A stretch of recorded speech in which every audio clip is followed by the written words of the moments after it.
안녕하세요. 한의학 박사 유영만 원장입니다.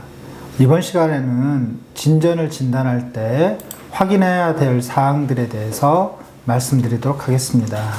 진전을 진단할 때 먼저 확인해야 될 사항은 먼저 떨리는 증상이 정말로 진전증인지 아니면 다른 이상운동 증상인지 감별을 해야 합니다. 진전과 비슷하게 보이는 이상운동 증상으로는 근긴장 이상증, 간대성 근경련, 틱장애 등이 있습니다. 그리고 진전증 중에서도 진전과 비슷하지만 근긴장 이상으로 인한 또는 간대성 근경련으로 인한 진전 증상이 있는데 그러한 것들이 보통 글씨 떨림, 필기 경련들입니다. 자, 이러한 떨리는 증상들은 서로 비슷비슷하게 보이기 때문에 모두 진전이라고 진단 내릴 수도 있지만 실제로 그 원인과 형태가 다르고 또 치료법도 다르기 때문에 반드시 감별 진단이 좀 필요합니다. 또 진전증은 진전만 나타나는 경우도 있지만 다른 근긴장 이상증과 동반돼서 나타나는 경우도 있습니다. 예를 들면 사경처럼 머리가 이렇게 한쪽으로 기울어진 근긴장 이상증이 보이면서 손에서는 손떨림 증상이 나타납니다. 이처럼 두 가지 증상이 서로 합쳐져서 나오는 경우도 있습니다.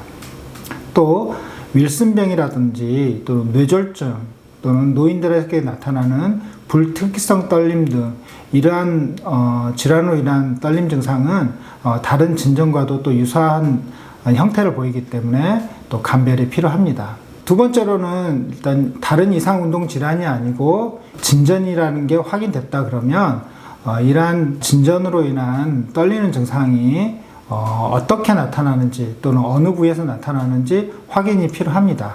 그래서 첫 번째로는 먼저 떨림이 나타나는 부위가 어딘지 그리고 떨림을 유발하거나 또는 악화시키는 어떤 상황들은 또 어떤 것들이 있는지 확인을 해야 됩니다.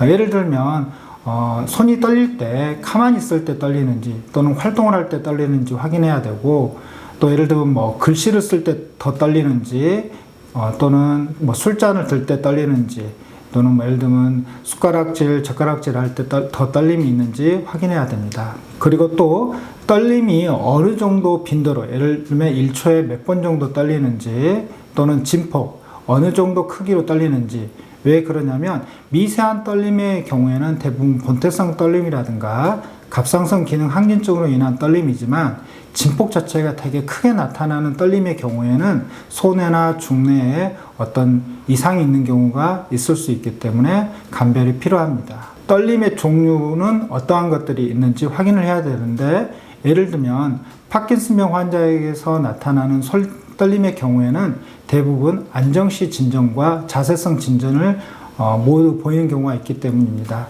그리고 또 본태성 진전 환자의 경우에도 자세성 진전과 운동성 진전이 같이 보이는 경우가 있어서 초기 진전의 경우에는 파킨슨병과 본태성 진전이 감별이 잘 안 되는 경우도 있기 때문에 이 경우에 감별 진단이 필요합니다. 세 번째로는 진전을 유발하는 원인 질환이 무엇인지 감별이 필요합니다.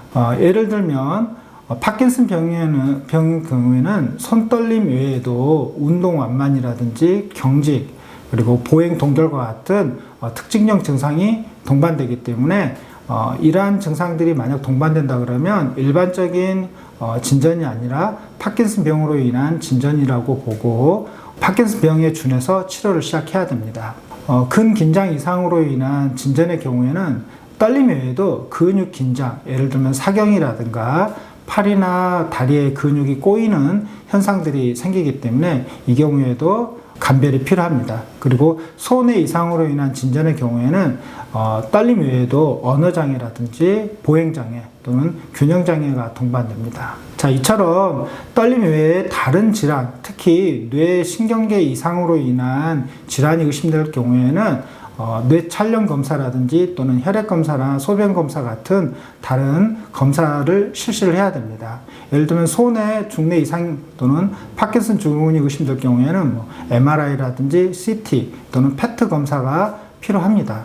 그리고 이제 윌슨병 같은 경우에는 구리가 이제 축적돼서 나오는 병이기 때문에 소변이라든가 혈액 검사를 통해서 확진을 해야 되고, 갑상선 질환이 의심될 경우에는 갑상선 기능 검사도 실시를 해야 됩니다. 자, 이처럼 떨림의 원인이라든가 어떤 특징 증상들을 통해서 어떤 진전인지 진단이 되었다면, 마지막으로는 이러한 진전에 맞춰서 가장 효율적이고 환자에게 가장 이상적인 치료 방법을 결정을 해야 됩니다.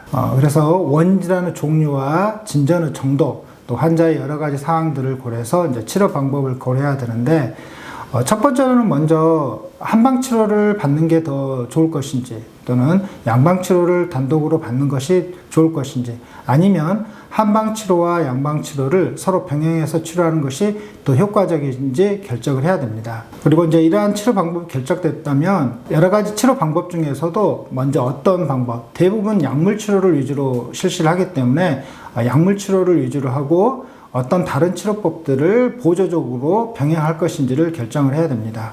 그리고 이제 약물 치료와 다른 치료법들을 병행했을 때 어떠한 치료를 주된 치료법으로 또 시행해야 될 것인지 결정을 하고, 다른 치료법들은 어떤 식으로 보조적인 방법으로 치료를 할 것인지 결정을 해야 됩니다. 이러한 보존적인 치료, 예를 들면 약물 치료나 또는 보톡스, 추나요법, 이런 다른 대증적인 치료 방법을 실시했음에도 불구하고 떨림 증상이 더 심해진다거나 치료가 잘 되지 않을 경우에는 수술적 치료를 고려해야 되는데, 이때는 언제 어떤 방법을 할 것인지도 결정을 해야 됩니다. 그리고 이제 수술적인 치료를 통해서 치료를 하였다 하더라도 사실 완치가 되는 게 아니라 증상이 어느 정도 호전됐지만, 또 그 치료 효과를 유지하거나 더 이상 진행하지 않도록 하기 위해서는 또 다른 치료를 병행을 해야 되기 때문에, 이때 또 어떤 치료를 통해서 수술적 치료의 효과를 유지할 것인지도 결정을 해야 됩니다. 이처럼 떨림은 다양한 원인에 의해서 또 다른 질환과 또 병행돼서 나타나고, 그로 인해서 어떻게 치료를 해야 될지 결정을 해야 됩니다. 그렇기 때문에 이러한 진단을 할 때 이러한 부분들을 중점적으로 살펴서 진단하는 것이 중요하다고 할 수 있습니다. 다음 시간에는 진전 중에서 어떠한 손떨림이 나타나는지에 대해서 말씀드리도록 하겠습니다. 감사합니다.